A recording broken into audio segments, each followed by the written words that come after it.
Сәлем достар, сіз киношоу кезі арнасын көріп отырсыз, және бұл кино жаңалықтар айдары. Бүгін Marvel әлемі тыныш емес достар. Инсайдерлер жарысып ақпарат шашып жатыр. Студиялар бірін-бірі қуып жету үшін күтпеген қадамдарға барып жатыр. Ал біз болсақ осының бәрін бір видеоға жинап, сіздерге ең дәмді, ең құпия, ең даулы мәліметтерді ұсынамыз.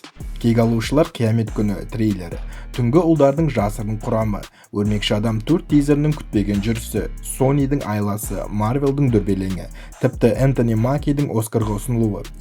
Marvel студия шынымен сол қадамға барды. Ал біз бүгін осының бәрін тарқатамыз. Не рас, не қауесет және Marvel қай бағытқа кетіп барады. Дайын болыңыздар. Бүгін жаңалықтар сізге Marvel әлеміндегі қызықты ақпараттарды жеткізеді.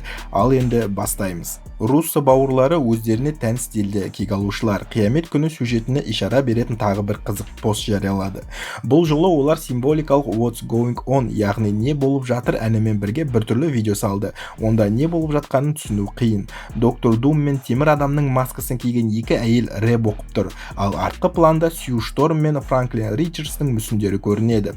Руссо бауырлары жасырын тизерлерді жақсы көретінін, тіпті кезінде сонда бейнелер арқылы кек алушылар 4 бөлімінің атауын әдейі меңзеп қойған ескерсек, мұнда да бос нәрсе жоқ. Бірақ бәрі ойлағанды тікелей мағынада емес. Руссолардың екі қабат астарлайтын ескерсек, бұл роликпен Дауни әрі Думды әрі Тони Старкты ойнайды деген белгіні білдірмек болды деу қисынсыз. Әннің таңдалуына қарап ең ықтимал нұсқа ешкім әлі түсінбей отыр. Виктордың темір адамға айна қатесіз ұқсайтыны фильмде қалай түсіндіреді. Ал Руссо бауырларының осыған назар аударуы бір нәрсені меңзейді. Фильмде бәріне анық жауап беріледі. Өйткені қиямет күні жобасына қатысты кез келген материал бір ғана кадр емес, әрбір пиксель Marvel'дың қатаң тексеруінен өтеді. Сондықтан егер фильмде Дум мен темір адамның ұқсастығын түсіндіруді жоспарламағанда, Руссо бұндай роликті мүлде шығармас еді. Руссодағы роликтің тағы бір қызық деталі: артқы планда Сью Шторм мен Франклиннің манекендері тұр, бірақ ортасындағы Рид Ричардске тиесілі емес. Оның орнына дәл сол комиконда Роберт Дауни көрсетілген Думның мультяшнилау костюмі қойылған. Бұл костюм киноға жарамайды, сондықтан түсірілімде оған жаңа нұсқа жасалады. Бірақ қызығы бір костюмде емес, мәселе үштіктің орналасуында. Естеріңізде болса, желіге тараған концепт артта Сью мен Франклин дәл солай құдіретті император Думның тақының қасында тұрған еді. Комикстерде біз айтқандай осындай сюжет бар. Виктор Сьюді баронесса фон Дум, ал Франклинді принц етіп тағайындаған. Дегенмен бұл балама әлем версиялары болатын. Ол жерде Рид Ричардс мүлде жоқ. Бірақ кім біледі, мүмкін фильмде бәрін басқаша жасайды. Мысалы, Дум фантастикалық төрттік фильмінен кейінгі титрден соңғы көріністе Франклинмен бірге Сьюді де қосып жіберуі мүмкін. Тағы да айтайық, роликтегі әрбір пиксель Marvel'дың сүзгісінен өтті. Сондықтан мүсіндердің дәл сол жерде тұруы да жай символ емес. Дәл осындай жағдай қазір Doomsday трейлерінде болып жатыр деп журналистер жазуда. Сенімді ақпараттарға сүйенсек, Marvel гипер-хайп жасауды көздеп роликті 19 желтоқсаннан бастап кинотеатрларда Аватар трейлерімен бірге шығармақ. Сол себепті студия ішінде трейлердің бірнеше нұсқасы менеджерлерге жіберіліп, түрлі деңгейде келісіліп жатыр. Ал біз қазір жасырын тарап кету дәуірінде өмір сүріп жатқандықтан, біреу міндетті түрде асығып айтып қояды. Солай болды да, бірден бірнеше инсайдер болашақ трейлер туралы мәліметтерді бөлісе бастады. Бірінші инсайдер трейлер қысқа болмайтынын, толыққанды тіпті олдскул форматында болатынын айтады. Көрерменге олдскул форматтың қалай өтетінін байқап көру өте қызық қадам. Оның үстіне қазір заман өзгерді. Бір кезде шексіздік соғысын бірақ постермен бүкіл интернетке тизерлеуге болатын еді. Ал қазір Marvel'дың жағдайы онша емес. Көрерменнің көңілін қайта жаулау керек. Инсайдерлердің айтуынша, трейлердің басым бөлігі Доктор Думға арналған болады. Және біз оның қатысуымен өте көп шайқас сахналарын, тіпті төбелеске қатысы жоқ, бірақ характерін көрсететін түрлі көріністерді көреміз. Әрине, трейлерде біз Думның костюмінде, қабілеттерінде, мотивациясында толыққанды көре аламыз. Бұл да қисынды шешім. Өйткені трейлерде Сэм Уилсон немесе Капитан Марвелдің айналасында құрып жатқан жоқ қой. Қазір кино әлемінің басты қазынасы Доктор Дум. Сондықтан ролик ең алдымен оның төңірегінде болмақ. Бірақ бір қызық дерек бар. Басқа инсайдерлердің айтуынша, Marvel бірнеше нұсқаны қарап жатыр. Оның бірінде біз Пегги Картер мен Стив Роджерсті костюмсіз жай адам күйінде бірнеше секундқа көре аламыз. Бірақ сол қысқа кадрдың өзі фанаттарға олдскулдың, яғни бұрынғы заманның стилі қайта оралғанын меңзеуге жеткілікті.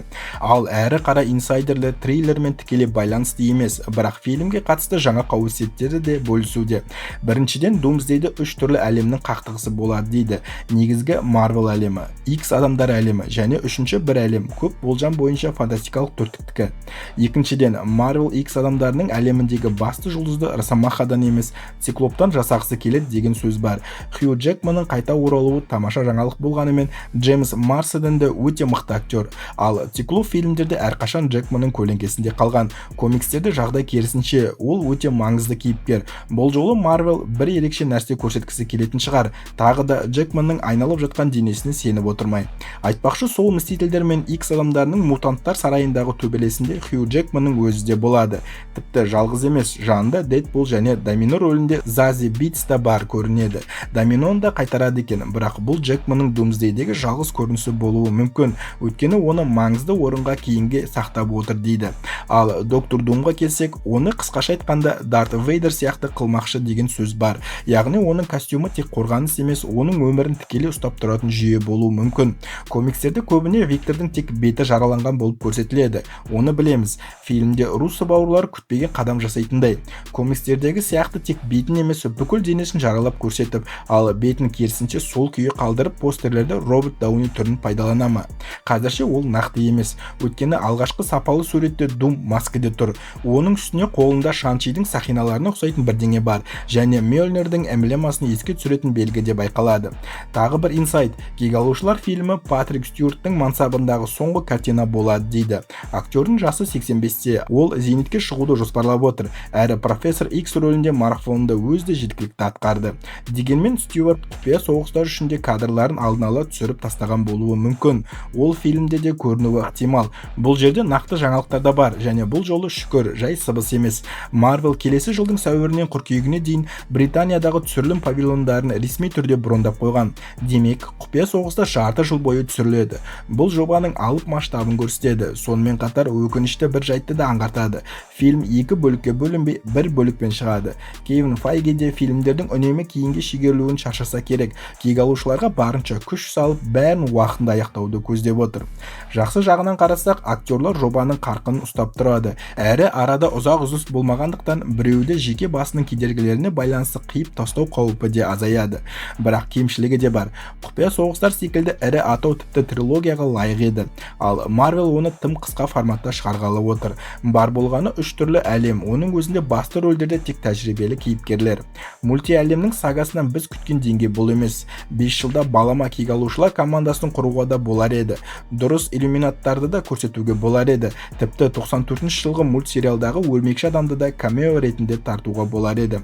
Ұрыс әлдеқайда эпикалық болуы мүмкін еді, бірақ қолда бар осы. Жаман емес деп қоямыз, өйткені Локи сериалының сценаристі Майкл Волдерн Marvelге комикстердегі аты шулы Mojoverse әлемін енгізуді ұсынғанын айтты. Бұл әлемде омыртқасыздар деп аталатын жаратылыстар өмір сүреді. Олардың қоғамы тек шоу-бизнеске тәуелді, гладиаторлық шоулар басым, ал дүниені ақылсыз күлкілі тирандар басқарады.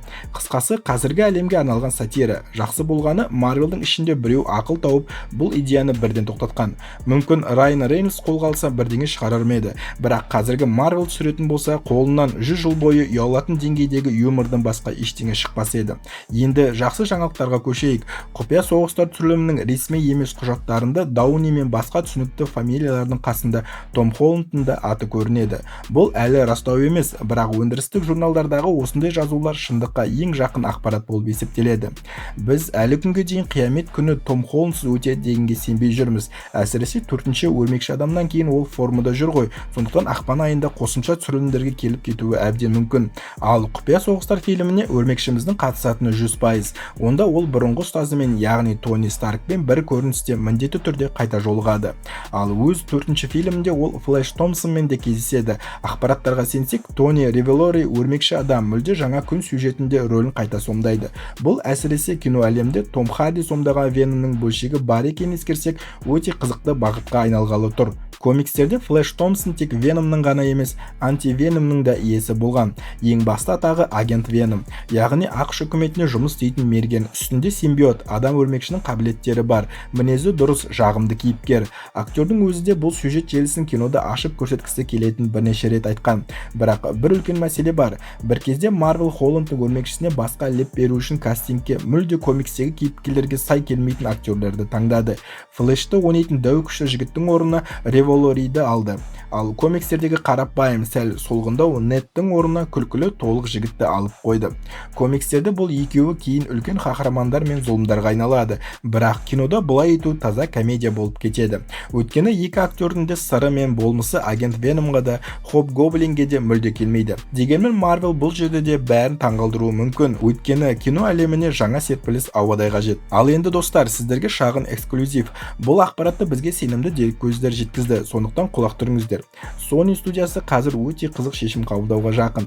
Олар Өрмекші адам 4 фильміне арналған алғашқы тизерді мүлде күтпеген картинаның алдына қоюды жоспарлап отыр. Әдетте Өрмекші адам трейлері миллиардтаған қаралым әкелетін үлкен премьераларға тіркелетін, бірақ бұл жолы жағдай сәл басқаша. Студия Анаконда фильмінің релизіне көп үміт артып отырған жоқ. Көрермендер бармай қалу мүмкін деген қауіп бар. Осыны өте жақсы түсінген Sony адамдар киноға келсін деген ниетпен дәл сол картинаның алдына Өрмекші адам 4 тизерін тіркеп жүруді ойлап отыр. Яғни бұл нені білдіреді? Тизер шыққан бойда бірден интернетке түспеуі мүмкін. Алғашқы көрушілер дәл сол 25 желтоқсанда кинотеатрға барғандар болады. Осылайша Sony жұртты залға жинап, Анакондаға да, Питер Паркердің жаңа тарихына да бір мезетте назар аудартпақ. Бұл шешім бір жағынан батыл, бір жағынан айлакер жүріс сияқты. Өрмекші адам сияқты алып брендті пайдаланып, әлсіз фильмге жасанды серпін бермек. Екінші жағынан бұл Sonyдің қазіргі стратегиялық күйін көрсетеді. Көрерменнің көңілін қайтару үшін кез келген құралды қолдануға дайын. Егер бәрі жоспарланғандай болса, тизер ең алдымен кинотеатрда ғана көрсетіледі. Сондықтан оны желіде сол күні көреміз деп ойламаңыздар. Ал Анаконда фильмі 25 желтоқсанда жарық көреді. Демек, дәл сол күні Өрмекші адам жанкүйерлері үшін де үлкен күн. Марвел әлеміне тағы бір қызық ақпарат келіп жетті. Бұл жолы дереккөз сенімді инсайдерлердің бірі Джефф Снайдер. Ол жақында Midnight Suns, яғни түнгі ұлдар командасына қатысты актерлік құрамның бір бөлігін нақтылап өтті. Снайдердің айтуынша жобада кем дегенде 3 ауыр салмақты актер жүреді. Махершала Али, яғни біздің болашақ Блейд, Оскар Айзек Айрицер рөлінде қайта оралады деген ақпарат күшейіп келеді. Және ең қызығы, призрачный гонщик рөлін сомдайтын актер де құрамда болады. Әзірге призрачный гонщик рөлінде кім ойнайтыны құпия. Кей инсайдерлер Николас Кейдждің камео түрінде қайтып келуі мүмкін дейді. Басқалары мүлдем жаңа актер болады деп отыр. Бірақ бір нәрсе анық, Marvel бұл команданы Marvel кино әлемінің келесі үлкен хоррор құрамы ретінде дамытуға ниетті. Және тағы бір маңызды жайт, ресми расталмаса да Marvel студиясы бұл жобаны ең маңызды бағыттардың бірі деп белгілеп қойған көрінеді. Яғни студия түнгі ұлдарды болашақта кек алушылар сияқты ірі брендке айналдырғысы келеді. Бұл команда комикстерде зұлым рухтарымен, жындарымен, вампирлермен, қара магиямен күреседі. Marvel кино әлемінің қазіргі бағытын ескерсек, бұл әлемге тың дем беретін, мүлде басқа атмосфера әкелетін топ болуы мүмкін. Сонымен Махершала, Оскар Айзек және жаңа призрачный гонщик бір кадрда кездесетін күн алыс емес. Marvel мультиәлемді кеңейтіп жатыр, ал бізді алда түнгі әлемнің мүлде басқа қыры күтіп тұр. Marvel әлеміне тағы бір тосын, әрі шок жаңалық. Бұл жолы студия шынымен батыл, тіпті шектен тыс батыл қадамға барып отыр десек қателеспейміз. Marvel Studios Энтони Маккейді Оскар жүлдесіне ең үздік ер адам рөлі номинациясымен ұсынды. Дәл сол Капитан Америка Дивный новый мир фильміндегі ойыны үшін. Көрермендердің көпшілігі әлі сюжетке де, фильмнің визуалдарын да үйреніп үлгермей жатқанда, Marvel бәрінен бұрын актерлік шеберлікті бағалауға шешім қабылдаған сияқты. Әрине, кино сыншылары арасында бұл жаңалықты естігенде қасы көтеріліп кеткендер де болды. Өйткені блокбастерлердің актерлері Оскарға ұсынылса, әдетте ол жылдары фильм расымен ерекше болады. Ал мұнда студияның өзіне сенімі ерекше мықты болып тұр. Marvel тек Маккейді ғана емес, фильмнің басқа актерлерінде түрлі номинациялар бойынша алға жылжытып жатыр. Студия мүмкін біздің жаңа Капитан Америкамыз жүлдесіз қалмасын демекші, толық құраммен шабуылдауға бел буғандай. Шыны керек, фанаттар бұл жаңалықты оққанда екіге бөлінді. Бірі Marvel ойнап жүрме десе, екіншілері егер Оскар берілсе, бұл адамзат тарихындағы ең күтпеген поворот болады деп күліп отыр. Дегенмен Marvel студиясына іште ренжи алмайсың. Бір жағынан олар қазір дағдарыстан шығу үшін кез келген мүмкіндікті пайдаланып жатыр. Екінші жағынан батылдық Голливудта өте сирек кездесетін құбылыс. Егер олар Маккейді Оскарға дейін жеткізсе, бұл кино әлемдегі ең үлкен плот-твист болмақ. Бұрында Роберт Дауни өзі темір адам рөлімен номинация ала алмағанын еске алсақ, мұның өзі кішкентай ерлік сияқты көрінеді. Marvel бәлкім былай ойлайтын шығар: біздің жаңа Капитан Америкамыз дәл қазір әлемді құтқармаса да, ең болмаса бір статуэтка алып көрсін.